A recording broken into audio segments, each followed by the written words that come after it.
And so finally we come to the beginning of the actual teaching here in the first chapter, the first kephalaion. Ὁδόη dio eισί, μία tes ζωῆς, kai μία tu θανάτου, διαφορά de πολλὴ μεταξύ ton dio ὁδῶν. Now, I like to keep the beginning of this in the Greek order. Wouldn't normally, but let's translate it and you will see why. So paths, two there are, one of life and one of death. And there is a great difference between the two paths. So here we start with this word ὁδόη. This is the nominative plural of ὁδός. Ὁδός is a road, literally, or a path that we would physically walk. But here it is metaphoric. It's a path through life, like a spiritual journey, that sort of path. And, you know, normally we would just say there are two paths, but I like it this way. This, I think, I might have already said it, but I think it sounds kind of like Yoda or like Galadriel. I'm not sure why I think Galadriel would speak like this. So here we have, again, this is our subject, and then dio. Probably not too hard to figure out that this means two. It looks like the word duo. And something I should have said before, but if you say two and then add after this the word deca, or the word for 10, then it becomes dodeca.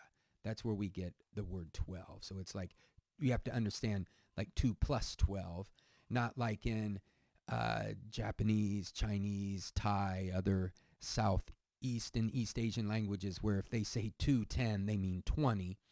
And they have a very regular and very logical way of counting.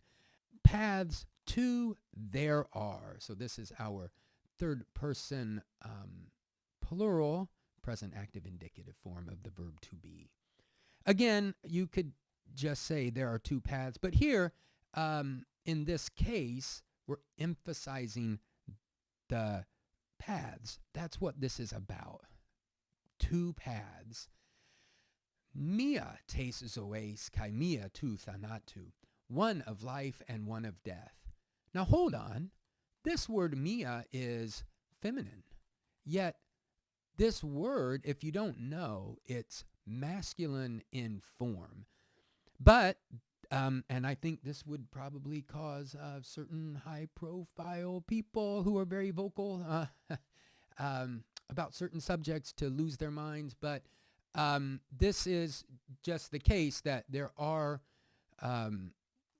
words in Greek and in Latin as well that are masculine in form yet feminine in actual fact, and their gender is actually feminine. And you don't know until you get like down here, we get an article or we get like some sort of adjective which is agreeing with it.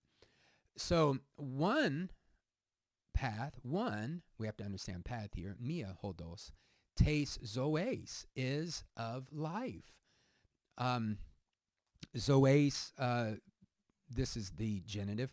The nominative zoe, we talked about, I think, in the very first Greek pronunciation video. Zoe, life. Zoon is an animal. A zoological park would be a zoo, and zoology, the study of animals, living beings. And μία, another one, two, θανάτου, thanatos. This is of death. You can think of Thanatos, the Marvel character. William Cullen Bryant's great poem, Thanatopsis, kind of a meditation, opsis, having to do with sight, with the eye, a meditation or a viewing of death. And then here, and we get another and. I know in English it's probably not great to put the word and here. In Greek, this is not uncommon. Διαφορά, and a difference. Not only a difference, a great difference. Like if you think about the word πολλη, many, here meaning great, a great difference is, or there is a great difference, μεταξύ, between ton duo ὁδῶν, the two paths, the two roads. This is, notice here we get this word dia again, like we had up here, Didache kiriou, dia, here a preposition. Here it's being used in a, a compound. It's being connected to a word. Φορά means like to carry. It's in Greek the verb is phero. In English we get the word bear, and like in Latin you'll see like fer, F-E-R, like in difference or to differ. Just all having the basic meaning of to bear, as in to carry. Here, when you put these together, it's not always real clear what the actual compound means. Just like if you literally took apart understand, it doesn't necessarily give you the meaning that, or how we would use that word. Like if you just looked at those two to stand under something, that doesn't exactly convey how we use the word understand. This word φορά shows up in, like, if we replace dia with metaphora, a metaphor, which the exact Latin equivalent is transfer, or a transference. So that's where we're describing two maybe unlike things without using, the word as or like. We're kind of transferring the qualities between the two, or from one to the other. And then, the rest of this is pretty straightforward. Now, this is really, really interesting to me.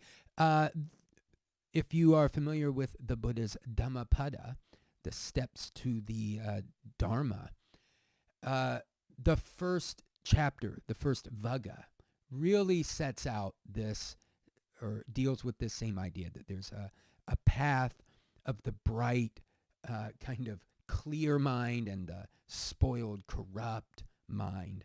And one thing that's mentioned there is that the bright mind is happiness follows that mind, and whereas suffering follows the the dark, corrupted, kind of evil mind. And evil for us, we don't really use the word in the same way. So you might just say negative. Like this is a positive and negative. Let's put it like that.